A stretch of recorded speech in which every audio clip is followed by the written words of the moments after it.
In times of crisis, the Proverbs 31 woman emerges as a beacon of hope and resilience, leading her community in recovery efforts. These women, whether from urban America, rural Africa, or vibrant Latin cultures, embody wisdom and strength, pooling resources to rebuild what was lost. They organize food drives, support shelters, and spearhead educational initiatives, ensuring that families have access to necessities and children continue learning. Their diverse backgrounds enrich their leadership, allowing them to connect with various community members and foster unity.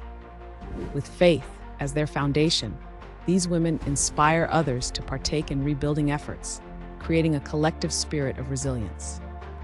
They recognize that true wealth is not just about material possessions, but also about cultivating relationships and nurturing a supportive environment. Their ability to mobilize resources, communicate effectively, and advocate for the marginalized exemplifies the heart of community service. By embodying the virtues of the Proverbs 31 woman, they not only uplift their communities, but also set an example of strength and compassion for future generations, showcasing the transformative impact of women dedicated to service and recovery.